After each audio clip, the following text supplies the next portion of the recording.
अस्सलाम वालेकुम नाजरीन। ड्रामा सीरियल इश्क मुर्शद में फ़ाइनली शिबरा और शामिर की शादी हो गई है और हम सबका इंतज़ार ख़त्म हुआ।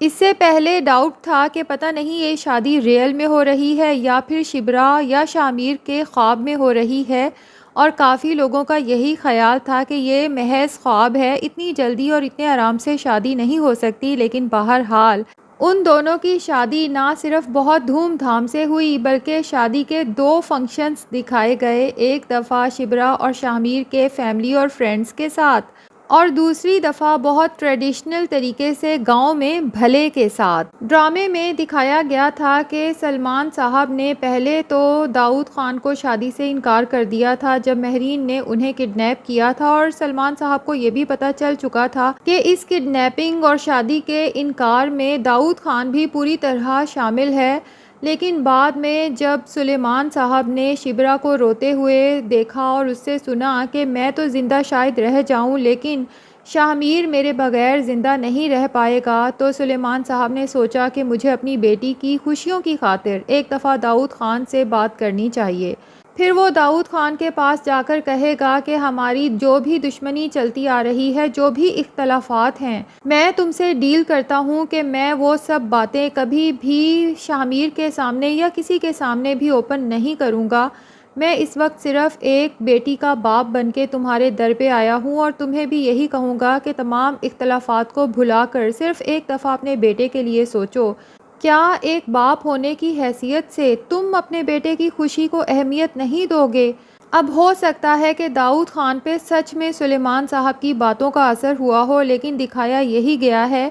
कि वो महरीन और उसके फ़ादर से ये कहता है कि फ़िलहाल हम लोगों को ये शादी कर देनी चाहिए क्योंकि इस शादी को टाला नहीं जा सकता। एक दफ़ा इलेक्शन हो जाएं और हमारी पार्टी इलेक्शन जीत जाए, उसके बाद शिबरा के चैप्टर को किस तरह से क्लोज़ करना है ये मैं देख लूँगा। सुलेमान साहब ने दाऊद ख़ान से ये भी कहा था कि अगर तुम इस शादी के लिए राज़ी ना हुए तो मजबूरन मुझे शामिर को तुम्हारी वो सारी सच्चाई बतानी पड़ेगी जो आज तक मैंने राज रखी हुई थी, और ये भी बता दूंगा कि मुझे महरीन ने किडनैप किया था और उसके बाद ये तुम लोगों का महज ड्रामा था कि तुम लोग शामिर की खुशी के लिए रिश्ता लेकर आने वाले हो, जबकि मुझे तुम लोगों ने पहले से ही ब्लैकमेल किया था कि मैं इस रिश्ते के लिए इनकार कर दूं। तो दाऊद ये बात भी महरीन और उसके फादर को बता देगा कि सुलेमान मुझे ये धमकी भी देकर गया है। अब शामिर की नज़रों में अच्छे बनने के लिए दाऊद अली ख़ान और हारून बेग दोनों ही सुलेमान साहब के घर जाते हैं शामिर का रिश्ता लेकर, क्योंकि ये बात तो ये लोग जान ही चुके हैं कि शामिर एक ज़िद्दी लड़का है, और अगर उसे पता चल गया महरीन और दाऊद अली ख़ान के गेम के बारे में तो फिर शामिर कभी भी इस पार्टी के लिए इलेक्शन भी नहीं लड़ेगा और महरीन के साथ कभी भी शादी नहीं करेगा। हारून बेग दाऊद अली ख़ान से ये बात साफ़ तौर पे कह देता है कि तुम्हारे कहने पर मैं ये रिश्ता लेकर तो जा रहा हूँ तुम्हारे साथ, लेकिन याद रखना कि तुम्हें अपना वादा पूरा करना पड़ेगा इलेक्शंस के बाद, और तरीके से इस लड़की को शामिर की ज़िंदगी से निकालना होगा क्योंकि मेरे लिए मेरी बेटी की खुशियों से बढ़कर कुछ भी नहीं है। हारून बेग महरीन को भी तसल्ली देता है कि तुम आम लड़कियों से बहुत मुनफरिद हो। बचपन में भी जब तुम्हारा कोई खिलौना तुम्हें नहीं मिलता था तो तुम आम बच्चों की तरह रोती और चीखती नहीं थी बल्कि चुप हो जाती थी, और अभी भी जो तुम चुप हो गई हो तो ये मत समझना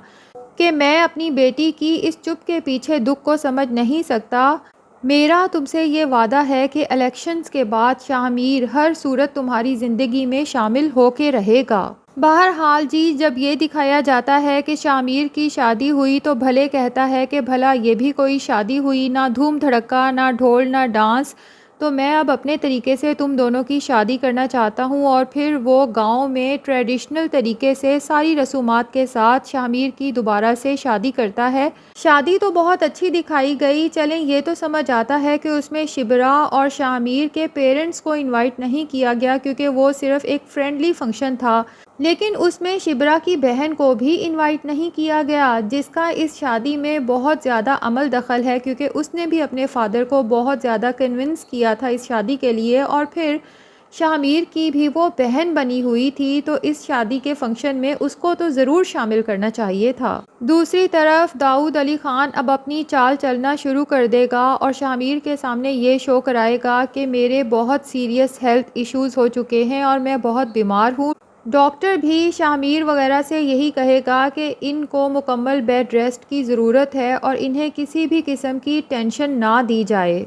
क्योंकि किसी भी टेंशन की सूरत में इनकी हालत मज़ीद ख़राब हो सकती है। दाऊद जब अपने बाप के बारे में ये सुनेगा तो वो उन्हें कहेगा कि आपको अब किसी भी किस्म की टेंशन लेने की ज़रूरत नहीं है, आप मुकम्मल बेड रेस्ट करें, जो भी मीटिंग्स या जलसे करने हैं वो मैं कर लूँगा, बस आप मुझे एक दफ़ा बता दीजिएगा, उसके बाद मैं सब संभाल लूँगा। तो दाऊद अली ख़ान अपने बेटे से कहता है कि तुमने एक प्रेस कॉन्फ्रेंस करनी है और उसमें मेरे बारे में कहना है कि मैंने जो कुछ भी किया है आज तक वो अपनी पार्टी और लोगों के फ़ायदे के लिए किया है और मैंने ज़िंदगी में कभी करप्शन नहीं की। जबकि शिब्रा को ये सब पसंद नहीं आता, वो तो शामिर के सियासत में जाने के भी ख़िलाफ़ है और ख़ास तौर पे हारून बेग के साथ मिलकर पार्टी चलाने के तो बहुत ही ख़िलाफ़ है, क्योंकि उसे तो यही लगता है कि हारून बेग एक बहुत ही करप्ट और ब्लैकमेलर किस्म का इंसान है। लेकिन शामिर की भी मजबूरी है, उसके बाप ने उसके लिए इतना कुछ किया है,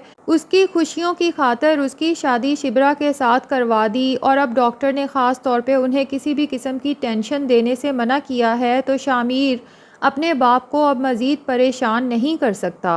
अब शामिर अपने बाप के कहने के मुताबिक प्रेस कॉन्फ्रेंस करता है और हारून बेग को भी अपने साथ बिठाता है और कहता है कि मेरे बाप ने जो कुछ भी किया है वो पार्टी की बेहतरी के लिए किया है, कोई करप्शन नहीं की। अब हर तरफ ये धूम होती है कि दाऊद अली ख़ान और ज़ुबैदा सिकंदर का बेटा सियासत में आ चुका है, तो सब लोगों को इश्तियाक होता है कि देखें कि आखिर वो है कौन। तो सब लोग ही अपने मोबाइल्स और टीवीज़ ऑन करके बैठे होते हैं और बहुत शौक़ से शामिर की स्पीच सुन रहे होते हैं। दूसरी तरफ सुलेमान साहब के ऑफ़िस के लोग भी जब टीवी और मोबाइल्स पर शामिर को देखते हैं तो हैरान रह जाते हैं कि ये दाऊद अली ख़ान का बेटा था और हमारे ऑफिस में इतनी छोटी सी मुलाजमत करता था, और साथ ही साथ ये भी सोचते हैं कि अगर ये हमारे ऑफिस में अपना हुलिया और नाम चेंज करके छोटी सी मुलाजमत कर सकता है और हमें शक तक भी नहीं हुआ कि ये फ़ज़ल बख्श नहीं बल्कि दाऊद अली ख़ान का बेटा शामिर है, तो ये सियासत में आकर तो बहुत बड़े बड़े झूठ बोल सकता है और किसी को कानो कान इल्म भी नहीं होगा। दूसरी तरफ महरीन और हारून बेग भी हर वक्त शामिर के इर्द गिर्द रहेंगे और उसको हर वक्त कामों में उलझाए रखेंगे कि अब पार्टी का ये काम है, अब ये मीटिंग है और जाना ज़रूरी है, और उनकी कोशिश यही है कि शामिर हर वक्त उनके साथ रहे और शिब्रा के साथ कम से कम टाइम स्पेंड करे और इस तरह से इन दोनों के दरमियान में दूरियां बढ़ती जाएं। वैसे भी जब शिब्रा भी ये बात नोट करेगी कि शामिर हर वक्त महरीन के साथ होता है, तो जाहिर सी बात है कि उसके दिल में ये बात तो ज़रूर आएगी कि महरीन तो इसे पसंद भी करती थी और इससे शादी करना चाहती थी। अब शिब्रा भी ये बात नोट करेगी कि अव्वल तो शामिर घर आता ही नहीं, आता भी है तो बहुत जल्दी में होता है और उसे कहीं ना कहीं एमरजेंसी में निकलना होता है। अब उसे अपने बाप सुलेमान साहब की बातें सच लगने लगती हैं कि तुम इन लोगों में कभी भी खुश नहीं रह पाओगी, बस मुझे यही डर है। शिब्रा सोचेगी कि शामिर इतना चेंज हो जाएगा, मैंने तो ये कभी सोचा ही नहीं था, कहाँ तो ये मेरे लिए इतना पागल हो रहा था और हमारे घर में मुलाजमों की तरह 24 घंटे हाजिर रहता था, और कहाँ अब मैं इसकी बीवी बन गई हूँ तो इसके पास मेरे लिए वक्त ही नहीं है। अब शामिर की टीवी पर जब स्पीच आती है तो शिब्रा की माँ तो फूले नहीं समाती कि ये उसका दामाद है जो आने वाले वक्त का प्राइम मिनिस्टर है, जबकि शिब्रा के फादर तो ये सब देखकर बहुत परेशान होते हैं कि शामिर के इर्द गिर्द जितने भी लोग बैठे हैं उन्हें सुलेमान साहब बहुत अच्छे से जानते हैं, ये सब ही करप्ट लोग हैं और सुलेमान साहब तो ये कभी भी नहीं चाहते कि उनका दामाद करप्ट सिस्टम का हिस्सा बने। सुलेमान साहब को यही डर है कि जैसे इन लोगों ने ज़ुबैदा सिकंदर यानी कि शामिर की वालदा के साथ धोखा किया था, सेम उसी तरह ये लोग शामिर को भी इस्तेमाल कर रहे हैं और उसे धोखा दे रहे हैं। अब शामिर भी अपने बाप की खुशी के लिए हर जगह पर कॉन्फ्रेंस तो करेगा, लेकिन उसे अंदर ही अंदर कहीं ये एहसास होगा कि मैं कुछ गलत कर रहा हूँ। उसे समझ नहीं आएगी कि मैं ये सब किससे डिस्कस करूं, तो वो फिर से कब्रिस्तान चला जाएगा, क्योंकि वहाँ जाकर उसे यही लगता है कि मेरी माँ मेरे साथ बैठी है, मेरी बातें सुन रही है और मुझे मशवरा दे रही है। अब भी वो कब्रिस्तान जाता है तो वो उसी बेंच पर बैठ जाता है जहाँ पर उसे एहसास होता है कि ज़ुबैदा सिकंदर भी उसके साथ बैठी है। शामिर अपनी माँ को सब बातें बताता है तो उसकी माँ उसे मशवरा देती है कि तुम्हें इन लोगों की बातों में नहीं आना चाहिए, तुम अपने तरीके से सब कुछ ठीक करने की कोशिश करो और मुझे पूरा यकीन है कि तुम इस सिस्टम को बेहतर बना लोगे। अब तुम जीत चुके हो, तुम चीफ मिनिस्टर हो, तो तुम्हें इन लोगों का मोहरा बनने की ज़रूरत बिल्कुल भी नहीं है, बल्कि तुम वो करो जो तुम्हारा ज़मीर तुम्हें करने का कहता है। अब हारून बेग को तो जब ये पता चलेगा कि शामिर उनके कहने के मुताबिक नहीं चल रहा बल्कि अपने डिसीजंस खुद ले रहा है, तो उसे तो शामिर पर बहुत गुस्सा आएगा और वो सोचेगा कि इसे भी अब ज़ुबैदा सिकंदर की तरह अपने रास्ते से हटाना होगा। लेकिन हो सकता है कि सुलेमान साहब को जब हारून बेग के इन नापाक इरादों का पता चले तो वो इस दफ़ा हारून बेग का साथ देने की बजाय मुकम्मल तौर पर अपने बेटे शामिर का साथ दे। और शिबरा तो है ही शामिर के साथ,